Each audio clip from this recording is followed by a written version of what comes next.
ओम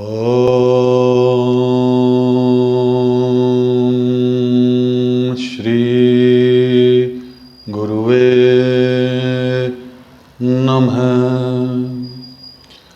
आप सभी परमात्मा भक्तों का हमारे इस मंच पर स्वागत है। शिव पुराण के पहले अध्याय की बहुत अद्भुत कथा हम सुन रहे थे, वहीं से फिर से शुरू करते हैं। आगे सुनिए। तत्पश्चात समय के पूरे होने पर भक्ति, ज्ञान और वैराग्य युक्त हुई चगुला अपने शरीर को बिना किसी कष्ट के त्याग दिया। इतने में ही त्रिपुर शत्रु भगवान शिव का भेजा हुआ एक दिव्य विमान द्रुत गति से वहां पहुंचा, जो उनके अपने गुणों से संयुक्त और भांति भांति के शोभा साधनों से संपन्न था। चगुला उस विमान पर आरूढ़ हुई और भगवान शिव के श्रेष्ठ पार्षदों ने उसे तत्काल शिवपुरी में पहुंचा दिया। उसके सारे मल मैल धुल गए थे। वह दिव्य रूप धारणी दिव्यांगना हो गई थी। उसके दिव्य अवयव उसकी शोभा बढ़ाते थे। मस्तक पर अद्र चंद्र का मुकुट धारण किए वह गौरांगी देवी शोभाशाली दिव्य आभूषणों से विभूषित थी। शिवपुरी में पहुंचकर उसने सनातन देवता त्रिनेत्रधारी महादेव जी को देखा। सभी मुख्य मुख्य देवता वहां पर मौजूद थे। गणेश जी, नंदीश्वर, वीरभद्रेश्वर आदि उनकी सेवा में उत्तम भक्ति भाग से उपस्थित थे। उनकी अंग कांति करोड़ों सूर्यों के समान प्रकाशित हो रही थी। कंठ में नील चिन्ह शोभा पाता था। 5 मुख और प्रत्येक मुख में 3-3 नेत्र थे। मस्तक पर अद्र चंद्राकार मुकुट शोभा देता था। उन्होंने अपने वामांग भाग में गौरी देवी को बिठा रखा था, जो विद्युत मुख के समान प्रकाशित थी। गौरीपति महादेव जी की कांति कपूर के समान गौर थी। उनका सारा शरीर श्वेत भस्म से भासित था।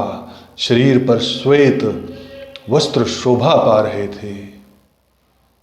इस प्रकार परम उज्ज्वल भगवान शंकर का दर्शन करके वह ब्राह्मण पत्नी चगुला बहुत प्रसन्न हुई। अत्यंत प्रीति युक्त होकर उसने बड़ी उतावली के साथ भगवान को बारंबार प्रणाम किया। फिर हाथ जोड़कर वह बड़े आनंद और संतोष से युक्त हो विनीत भाव से खड़ी हो गई। उसके नेत्रों से आनंद अश्रुओं की अविरल धारा बहने लगी तथा संपूर्ण शरीर में रोमांच हो गया। उस समय भगवती पार्वती और भगवान शंकर ने उसे बड़ी करुणा के साथ अपने पास बुलाया और सौम्य दृष्टि से उसकी ओर देखा। पार्वती जी ने तो दिव्य रूप धारणी बिंदु प्रिया चगुला को प्रेम पूर्वक अपनी सखी बना लिया। वह उस परमानंद धन ज्योति स्वरूप सनातन धाम में अविचल निवास पाकर दिव्य सौख्य से संपन्न हो अक्षर सुख का अनुभव करने लगी। सूत जी बोले, शौनक, एक दिन परमानंद में नियम हुई चगुला उमा देवी के पास जाकर प्रणाम किया और दोनों हाथ जोड़कर वह उनकी स्तुति करने लगी। चगुला बोली, गिरिजा नंदनी स्कंद माता उमे, मनुष्यों ने सदा आपका सेवन किया है। समस्त सुखों को देने वाली शंभु प्रिय आप ब्रह्मा स्वरूपिणी हैं। विष्णु और ब्रह्मा आदि देवताओं द्वारा सेव्य हैं, आप ही सगुणा और निर्गुणा हैं तथा आप ही सूक्ष्मा सच्चिदानंद स्वरूपिणी आभा प्रकृति हैं। आप ही संसार की सृष्टि, पालन और संहार करने वाली हैं। तीनों गुणों का आश्रय भी आप ही हैं। ब्रह्मा, विष्णु और महेश्वर, इन तीन देवताओं का आवास स्थान तथा उनकी उत्तम प्रतिष्ठा करने वाली पराशक्ति आप ही हैं। सूत जी कहते हैं कि हे शौनक, जिसे सद्गति प्राप्त हो चुकी हो वह चगुला इस प्रकार महेश्वरी पत्नी उमा की स्तुति करके सिर झुका के चुप हो गई। उसके नेत्रों में प्रेम आंसू उमड़ आए थे। तब करुणा से भरी हुई शंकर प्रिया भक्त वत्सला पार्वती देवी ने चगुला को संबोधित करके बड़े प्रेम से इस प्रकार कहा। पार्वती बोली, सखी चगुले सुंदरी, मैं तुम्हारी द्वारा की हुई स्तुति से बहुत प्रसन्न हूं। बोलो, क्या वर मांगती हो? तुम्हारे लिए मुझे कुछ भी ऐदे नहीं, जो तुम मांगोगी मैं वो दे दूंगी। चगुला बोली, निष्पाप गिरिराज कुमारी, मेरे पति बिंदुक इस समय कहाँ है? उनकी कैसी गति हुई है यह मैं नहीं जानती।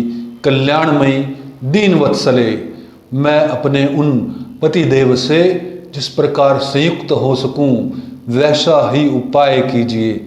महेश्वरी महादेवी, मेरे पति एक शूद्र जातीय वैश्या के प्रति आसक्त थे और पाप में ही डूबे रहते थे। उनकी मृत्यु मुझसे पहले हो गई थी। न जाने वे किस गति को प्राप्त हुए। गिरिजा बोली, बेटी, तुम्हारा बिंदुक नाम वाला पति बड़ा पापी था। उसका अंतकरण बड़ा ही दूषित था। वेश्या का उपभोग करने वाला वह महामूढ़ मरने के बाद नरक में पड़ा। अगणित वर्षों तक नरक में नाना प्रकार के दुख भोग कर वह परमात्मा अपने शेष पाप को भोगने के लिए विंध्य पर्वत पर पिशाच हुआ है। इस समय वह पिशाच अवस्था में है और नाना प्रकार के कष्ट उठा रहा है। वह दुष्ट वही वायु पीकर रहता है और सदा सब प्रकार के कष्ट सहता है।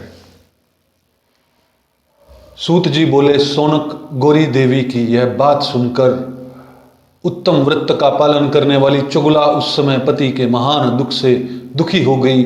फिर मन को स्थिर करके उस ब्राह्मण पत्नी ने व्यथित हृदय से महेश्वरी को प्रणाम करके पुनः बोला।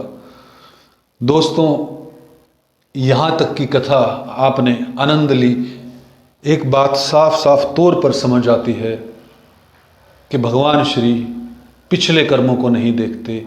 जब आप अपने कर्मों को उच्च कर देते हैं तो आपकी गति भी उच्च हो जाती है। इस कहानी से यही समझ आता है। आगे की कहानी अगले एपिसोड में शुरू करते हैं। भगवान श्री की कृपा आप सब पर बनी रहे। अगर यह वीडियो आपको पसंद आ रही हो तो हमारे इस मंच को प्रोत्साहित कीजिए, वीडियो को लाइक कीजिए, शेयर कीजिए और हमारे इस मंच को सब्सक्राइब कीजिए। ओम तत्सत, ओम तत्सत, ओम तत्सत।